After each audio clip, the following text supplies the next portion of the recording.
Mark, just to start with, I'm just wondering how you found the season so far after making the move to Palace. Yeah, it's been a good start for me. Thank you. Yeah, just trying to find my feet at the moment. At a new club with obviously a new gaffer there. So it's been a fantastic start for me. Everyone's made me feel very welcome there. I'm really enjoying the football so far, and hopefully it can continue.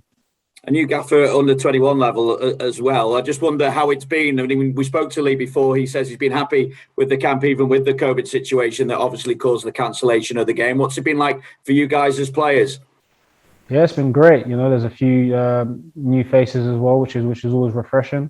Really good to get to start this new campaign with this new team, and obviously with the new gaffer coming in. It's been fantastic. Obviously, like you said, there was a little bit of a hiccup with the COVID situation, but we followed the guidelines, and we all isolated, and thank God everyone's fine now. But the camp's been really good. It's gone really well. Training's been going well. Preparations have been well on the way. That's for sure. What's Lee saying about his expectations for you as a group? I think the expectation from any England team is to do as well as possible and go as far as possible in any competition. And it starts tomorrow against Kosovo, against a really tough side. They're going to be really tough to play against, with a low block and counter attacking. But the expectation is always to go out and win.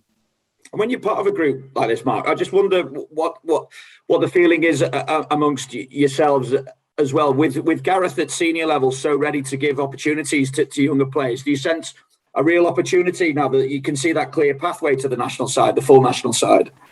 100%. I think there's been so many instances so far in the past few years already where so many players have gone through to play for the seniors, or that have moved from the 21s, and even lower age groups as well. So there's definitely a clear pathway, definitely an excitement for a lot of us, knowing that if we do well, there is definitely an opportunity to go and play for the seniors and represent your country at the highest level. I mean, do you even feel that you're ready to make that step now? And do you look at players alongside you within that group and think that they're ready to make that step up now? For myself, I don't know. I know that the main importance for me is to just keep playing games, keep developing, and keep improving as much as possible. But for sure, there's a lot of quality in this team that can definitely go on and make their senior debuts, for the seniors, and go on and be future England players. That's for sure. I just wonder as well, with Gareth ready to give those opportunities to younger players, does it make the job for the under-21s even more difficult? We know what the qualifying record is like. And I suppose with that, it brings a bit of pressure to you as well. But in terms of wanting to go beyond that and get to the latter stages of major tournaments, the fact that Gareth is ready to cherry pick some of the best talent, does that make it even more difficult for you as a group? I wouldn't quite say so. I wouldn't say it makes it that much difficult, because we know that the expectation is always high when you put on and represent your country, which is England. So that expectation of wanting to be the best and knowing that we have the quality within the squad and the side to want to go on and be the best, especially with how well the seniors did at the last Euros was fantastic, and that just adds, I'd say, a little bit more motivation and more excitement for us to want to do well. Top man. Good luck, mate. Thank you very much. Thanks, Vinny. And we'll go to Ian from TalkSport next. Hi, Mark. How are you, my friend? Yeah, I'm good, Ian. How are you? Not too bad. Long time no see. First of all, congratulations on being captain. What are you going to be doing differently about your game, or will you be? What sort of leader are you? Is, I suppose, the question I'm going to ask. Yeah, it's an honour to be captain. It's a privilege to be captain. Very, very, proud moment for me and my family to have my name there as captain. So I'm very grateful to those that chose me to be captain. As a leader, I'm definitely someone that I won't do anything too differently, because if I've been chosen to be captain, it's for a reason. So I won't do anything too differently. But I'm definitely someone that is definitely quite vocal on the pitch and wants to help as many players as possible and help the team, just do their best and reach their potential. I'm not sure who your captain was when you were coming through the youth ranks at Chelsea, but in the senior side, it would have been John Terry, who was their captain, leader, legend. What have you learned from watching John over the years? An immense lot, so much, just the way he conducted himself when he was there, the way he played, the professionalism, and spoken about so many people in such a, and seen as such a, high standard and with such regard, just shows about his professionalism, his commitment to the game, and to wanting to be the best and making other people around him get to that standard as well. So definitely, I've learned a lot from him. Before the season started, I spoke to Harry Wilson, who joined Fulham from Liverpool in a permanent deal, and I asked him about whether or not that was the way he wanted his career to go, in terms of he had loan spells, but now is the time for him to kind of put down roots in one place, which he said it was. Was it the same for you? Because I had you and Fikayo Tomori and Mark as players who may go out on loan year after year from Chelsea, but were kind of Chelsea players. And it surprised me both of you left this summer on permanent deals to go and continue your careers elsewhere. Yeah, I mean, it wasn't an easy decision for myself to leave Chelsea. I've been at the club for so long, since I was 7 years old, and I'm extremely grateful to everyone at Chelsea that helped me get this far. It's because of them that I'm here, and I'm so grateful. But I felt like it was the right decision for me to move to Palace, and a good opportunity for me to play regular football at such a high level in the Premier League and test myself and see how far I can really go and improve myself. So I think looking at it that way, I think it was the best decision. Do you think Patrick Vieira is going to, I mean, you're a class player. Do you think Patrick Vieira is going to get even more out of you on a week-by-week basis? 100%. I think my mentality is that I want to get the most out of myself, anyway, see how far I can take myself as well. But when you have people like Patrick Vieira and amazing staff that we already have at Palace, I think it just adds to that and really is a boost, I'd say, to help me and see how far I can go. Last one. One of the people you'll be captaining this week is Etienne Green. He may play or he may be on the bench. We don't know that yet.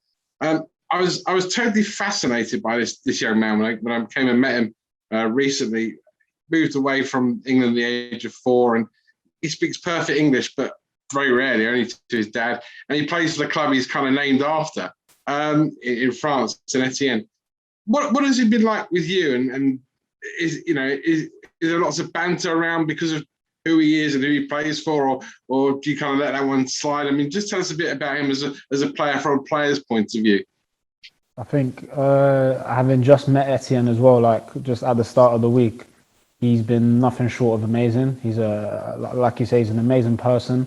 Obviously, like you said, he's an English lad that speaks perfect French, perfect English as well. So, but as a player, as a goalkeeper, he's fantastic. He's an amazing keeper, really good with his feet and fantastic shot stopper, really commanding as well. So I can't speak highly enough of Etienne. He's been great this week. Listen, good luck tomorrow night, and well done on being named captain. Really proud of you. Thank you very much. Thanks, Ian. Matt, I can see you've got your hand up too. Hi, Mark. Hi, mate. Okay. Yeah, I'm very well, thank you. So yourself and Ben Godfrey formed a bit of a defensive unit, and you did really well in qualifiers. It didn't work out quite so well in the finals, but I'm assuming that you two have become quite close, because you work so closely together for quite a long period of time within the 21s. What did you make of it when he was called up as part of the extended England group for the senior team over the summer? And did you have any communication with him, and how inspiring has that been?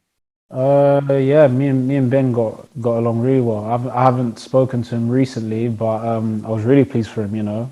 Having seen firsthand the work that he does on the field and how he is off the field, an amazing person. I was so pleased for him. He deserves it all. He's a fantastic player, and a player that's definitely going from strength to strength. Had a great season last season with Everton. Really making his mark in the Premier League. So for him to get called up to that provisional squad was amazing, and I'm sure there'll be many more opportunities if he keeps playing the same way. Fantastic. And just one other question.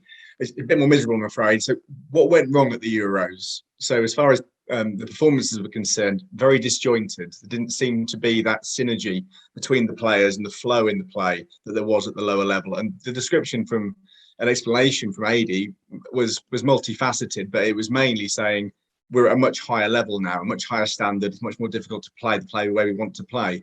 The issue you've got, of course, is that if you breeze through this qualifying, the same challenge will come up again. So what's changed within the England Under-21 squad, and what do you know now that you didn't know before? I think the main thing is just to learn from past experiences. I know obviously from experience now, having been to Euros and how it was, and how I'd say it was just, I wouldn't say it was obviously disappointing, but I wouldn't pinpoint that. I think it's just a good learning experience for myself. Someone so young to experience that, and now be taking this into this group. I think it's important that we just learn and use that as fuel and energy to make ourselves better.